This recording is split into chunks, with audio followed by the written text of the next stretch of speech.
Hello everybody! We are having fried chicken tonight for dinner, and I just thought I would bring you along and show you what I do with mine. It's really easy. I don't think there's anything hard about it. This was the first thing that my mama ever taught me how to do, was fried chicken. Very first thing I ever did. I was 14 years old, and man did I get it too salty. But I've perfected it over the years, and I do different things every once in a while, but for the most part I do the same thing. Salt, pepper, and just a little bit of sugar sometimes, but I think I'm going to do that today. But I had to come in here and grab my grinder. This is actually a coffee grinder, but I grind my own pepper, and this is what I use, and I got to do that real quick before I can start. So let's go to the kitchen. Okay, so I got my grinder plugged in. I buy whole peppercorns, organic, from Thrive. This is all I have left, so I need to place another order. I love this little Cuisinart. I paid $20 for this thing at Sears years and years and years ago, and I'm surprised this thing is even still working. It has been a good one. And if you have never ground your own black pepper, I would encourage it. It's going to get loud.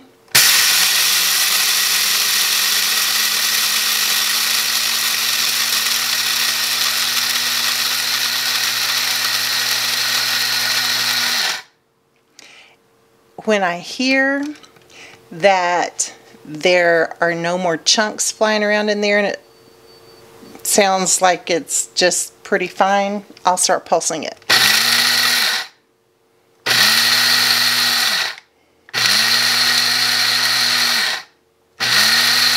Okay, all done.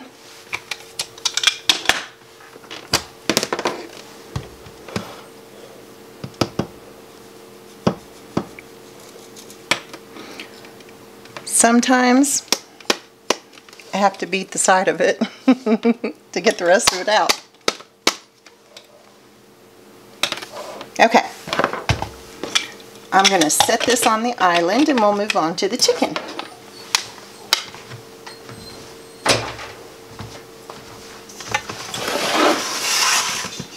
So I got my bowl of chicken. Let's move this peppercorns. Got my chicken. Now, when you first grind this pepper, it is going to be very strong.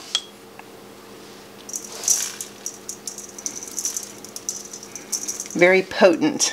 It's not like the stuff you get at the store. It eventually calms down a little. I'm just going to sprinkle some of this over this chicken. I got quite a bit right there, but we'll take care of that in a minute. And then some salt.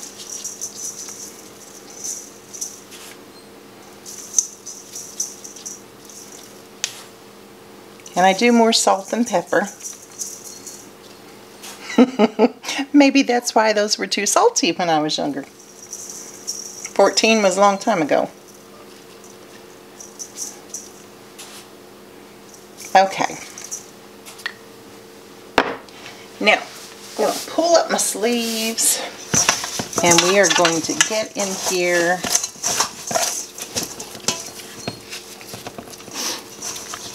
If you hear Sadie over there whining, I'm sorry. She's probably wanting out again. She doesn't like me in the kitchen. Get some of that rubbed off of there. Rubbed onto another one.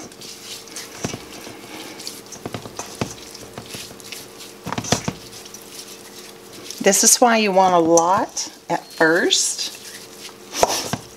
I'm just kind of rubbing it around on each of them. I can tell if it feels like there's a lot of salt on one. I'll just rub it off.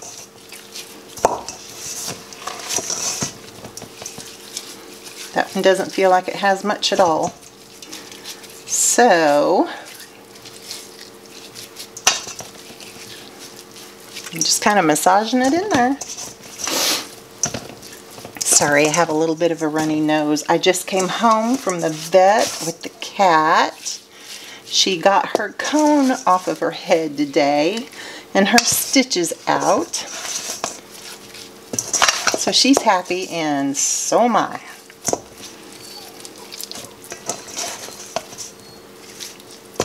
Sadie, come here. I don't really have anything for you. I just wanted you to be quiet. Okay. I'm going to get these washed up and move on to the next step. Okay, you can just cover these with flour and do the same thing with them as I did with the salt and pepper. But I'm going to use a Ziploc bag. It's less messy. And if you've watched me cook before, you know I can be messy. I'm going to, whoops. I'm going to try. I'm making a mess already because I'm oh my word. Okay, anyway, I try not to make a mess. See that? Got flour on the counter. That's about a cup. Maybe a little more. I keep a ½ cup measure in my flour, but I don't necessarily use it as a measurement. It's just a vessel to get it from one place to the other. So, about 1.5 cups of flour. This is a family size pack of legs. I am going to fix the whole thing so we have leftovers. We're done with this flour. And you can use self-rising. I just used all-purpose. I keep wanting to try self-rising flour. I've never done it that way before, but I keep forgetting. Okay. And I'm just going to add just a little bit of sugar. That's about a tablespoon. I don't think it was quite a tablespoon and a half, but somewhere between a tablespoon to a tablespoon and a half. Okay.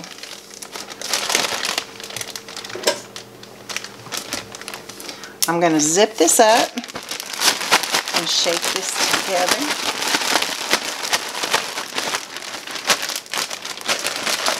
Just to get that sugar mixed up into the flour. Sometimes I've added cornmeal to this, but sometimes the cornmeal will brown too quickly, and I don't like that. I put about 4 in here at a time. I'm going to grab my washcloth. Excuse me as I reach behind you. Okay. Close this back up. And just give it a shake.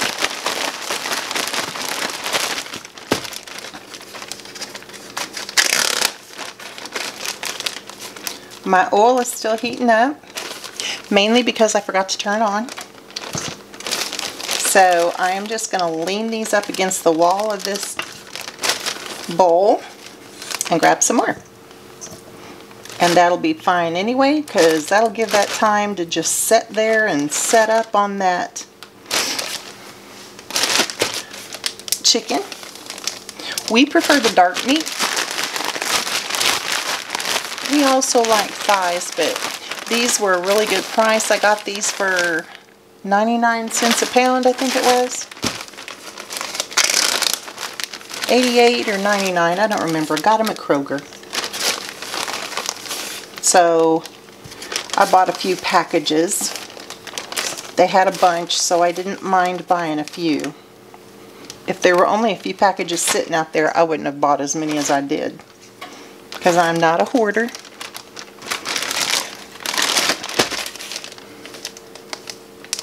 But I will stock up. Okay, this is the last of the chicken. So I got 12 pieces here. I have about 1 inch of oil in my cast iron pan, my great big cast iron frying pan. If you do not have any cast iron, I would suggest you get some cast iron. I have a video on how to take care of it. But there is nothing like cooking in cast iron. I'm just telling you. And it's not just a country thing. And then all I have to do is I push all the air out, zip it up, Throw it away. Do not reuse this. It had raw meat in it. I have about an inch of peanut oil heating up in my big cast iron pan. I don't remember how big this one is. It's the biggest one I have though. Clearly it's not heated up enough. Let's check on this grease. I can smell it. Peanut oil, not grease, but I'll show you how I check the oil to see if it's hot enough. I am just pinching some of the flour off of this chicken. Yeah, it's good and hot and ready. Oh yeah. I'm going to go ahead and turn it down to about medium to medium low because this is really hot. It's cast iron. I had it on high, so this oil is really hot, and then I will just see if I need to turn it up.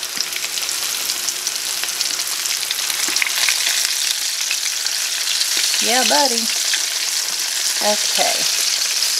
That's 5, 6. I'm going to leave those in there. That'll leave me 6 to do a second time. You don't want to crowd this pan because if you do, they'll steam instead of fry. I'm going to put the lid back on to keep it from splashing all over, but I don't have it on all the way. See that? You can see a little piece of chicken leg right there. Okay. I'm going to check this in 5 to 10 minutes somewhere in there, and we'll come back and look at it. I want to make some mashed potatoes to go with the fried chicken. So I don't keep milk in the house all the time, and we don't have any. So I am just going to make some milk out of this whole milk powder that I get from Hoosier Hill Farm just across the river in Indiana. I have a lot of their products. I love every single one of them. Not sponsored, of course. Nobody's sponsoring me yet. Anyway, I don't measure. There are instructions on here somewhere that say 1½ cups of powder plus 1 1/4 quarts of water make 1/3 of a gallon of liquid milk. I've never measured it. I don't know if that's clear enough for you to see, but anyway, I've never measured it. I just put some powder in a jar, put water in the jar, put the lid on the jar, shake the jar. Done. I put just a little bit in there at first to leave me some room to shake it.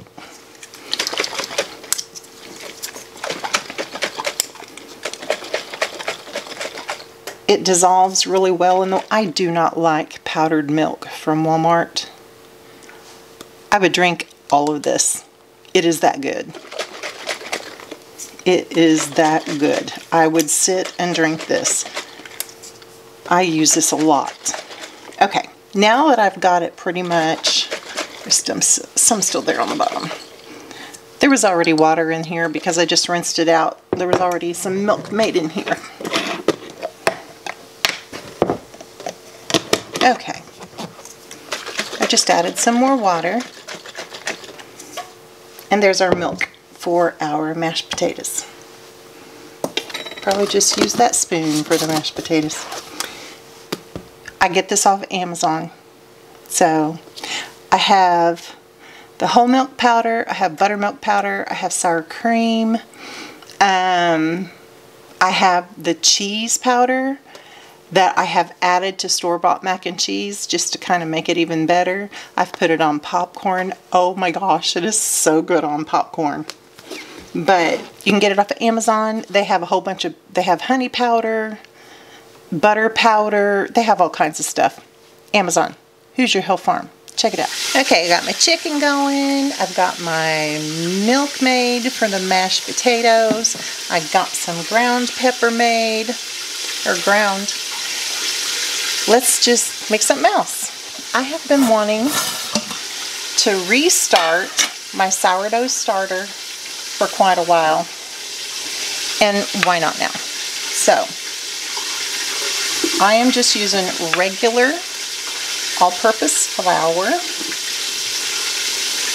And I'm just going to use, I don't know, cup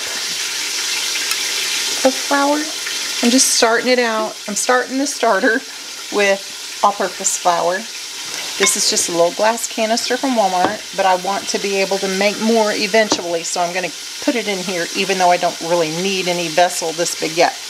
Going to add some water. This is water from my tap, but it's been setting for a couple of weeks, so. And just going to stir it up until it's the consistency of pancake batter. That's certainly not it. That's bread dough.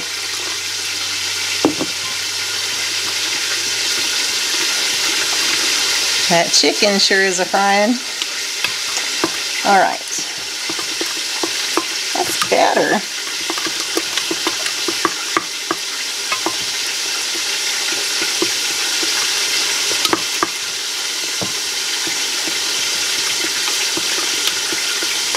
Got some lumpies in there. I don't want those lumpies.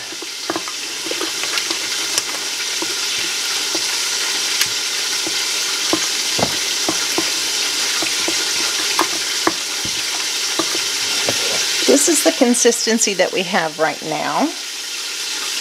You can see that through the jar. It's still quite lumpy.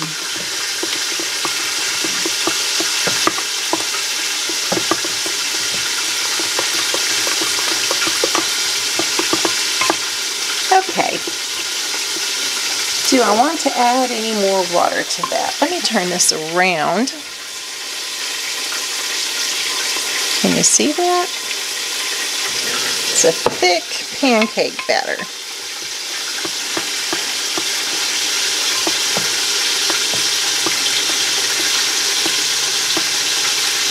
I think I'm going to leave it. Get this, there's some clumpy flour on the end of the spurtle. So I'm going to clean that off.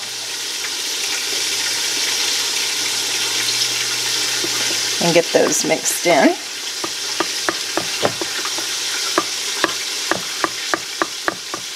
There we go. Okay. Now,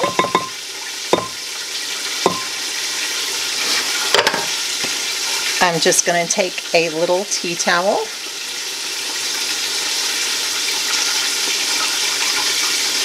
and put over the top of this, and I'm just going to push it back here.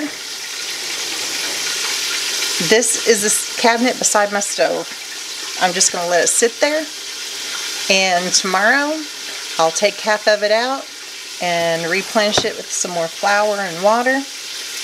Do the same thing for 4 days, and then on the 5th day it's something totally different, but I'll keep you updated on it in videos. This is not a video on how to do sour starter, but I thought I'd show you how to start sourdough sour starter, and you can do it too. Just flour and filtered water, or if you don't have filtered water, put some of your tap water in something and let it sit at least overnight. And that gives all those minerals and stuff time to evaporate and whatever. And so this is okay to use now. So, got my milk, got my sourdough starter, got my pepper ground, got my chicken going. I'll see you back when we check this chicken. Can you hear that? To me, that sounds like it's frying a little too hard. And I'm going to teach you to cook with your senses. I can smell it, and it smells like it's browning, and it sounds like it's cooking really hard. And I need to turn the heat down some more on it to low. Let's look at it and see.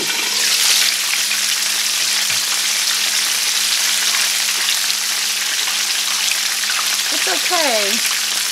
So I don't want to turn my heat down too much, but I am going to go ahead and turn this.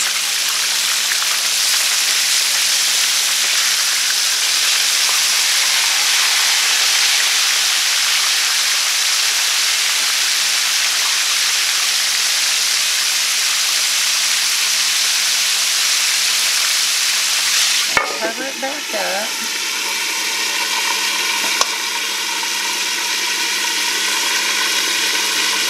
Now it sounded like it was frying a little hard, but it was okay. So I don't want to turn it down too much. I just turned it down maybe a notch, and we'll just keep an eye on it. Okay, I'm just full of it today. Tips, that is. If you watched my last video, you know that I am working through some things in my pantry.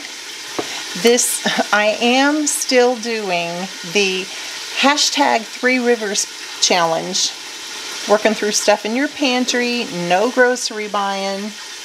I won't say that I'm not doing any grocery buying, but I'm not buying very much. And I am, even though I haven't shown while we eat, and I'll explain why later, I am actually still doing that. But we do that all the time, so it's not necessarily something new for us. But the tip is, I'm getting ready to fix corn. I'm working through these cans of corn that I have in my freezer. These were my mom's. She passed, and I ended up with her canned goods out of her house. Save the juices. When you're making any kind of soup or something that needs liquid, especially if it has corn in it, this is going to taste a whole lot better than water, which can make your stuff bland. So save the juice, put a lid on it, put a label on it. I don't have one, but put a label on it and put it in the freezer.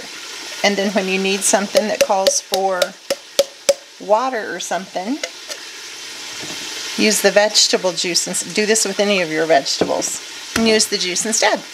Makes it taste a whole lot better. Okay, sorry for the arm shot. Let's check this chicken again. For the most part, you just want to leave it alone. But because I felt like it was frying too hard, I want to check it just to make sure. Oh my goodness, look at that golden yumminess. I am going to turn it again.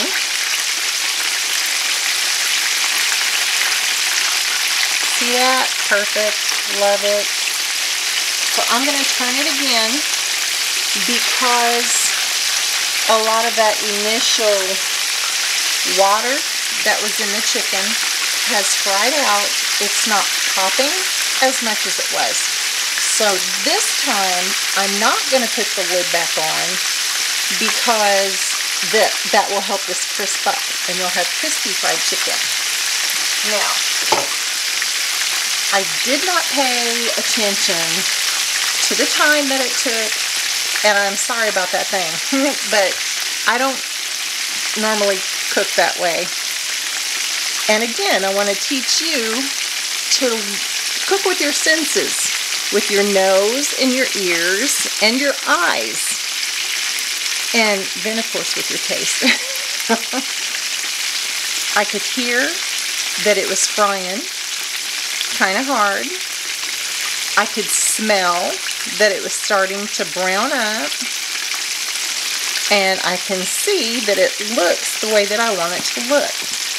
So now I'm going to leave this off, and I'll probably leave it sit here. I would guess maybe we'll leave it sitting there for about 5 minutes. I'll let you know. It is 4:19. It did just turn 4:19.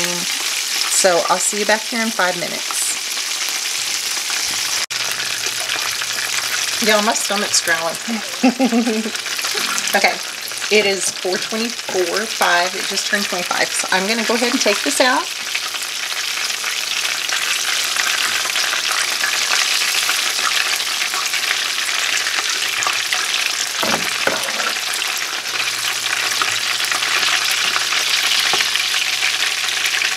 Got off that one.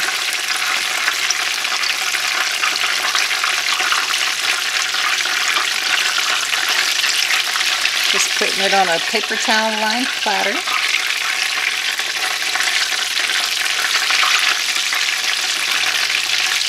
That one is a bit thicker. I'm going to turn it over. I think it's over here on the edge. And turn that over and leave that there just another couple of minutes. That is beautiful. I can't wait for dinner. Okay, there is our first batch of fried chicken. Let me back here, out here a bit. Let's grab this bowl and put the others in here that have been sitting here in the bowl waiting to go down in the pan. You know what? I'm going to turn that back up to medium-high.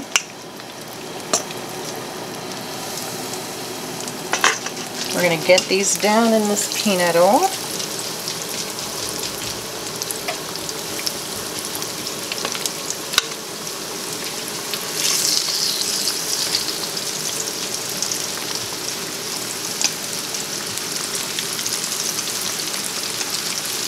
Okay, now, for your benefit, I have grabbed my phone and we will turn on the stopwatch so we know how long it is before I come back and turn this, okay?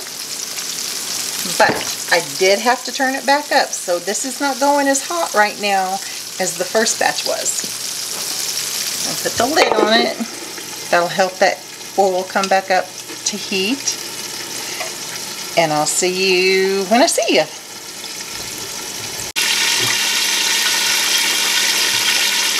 It has been just shy of 12 minutes.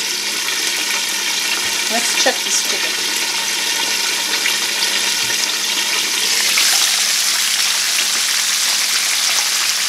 Oh yeah, that's perfect and ready to turn. Just golden brown.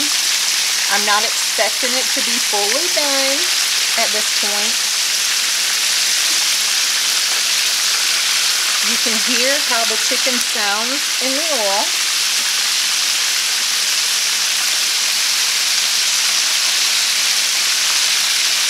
Still pretty wet and splashy.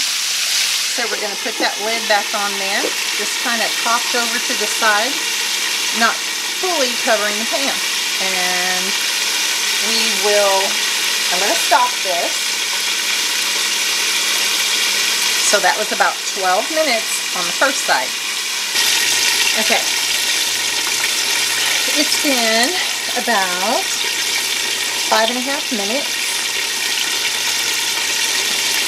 If you listen, this sounds like it's frying really hard again, so I'm going to check it. And I can smell it. Yep, see, it's perfect. But I'm going to turn it back over.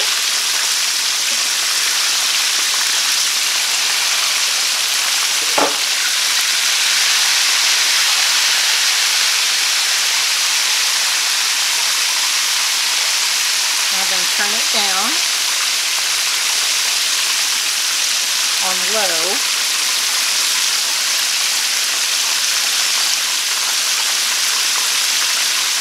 Not going to put the lid on it this time, and crisp that up, and then this will be done, and dinner will be done. Dinner will be done. Dinner will be done, and I'll be right back. Okay, I did not set the timer for this because we did it last time. But I'm going to take this out. Dinner is ready.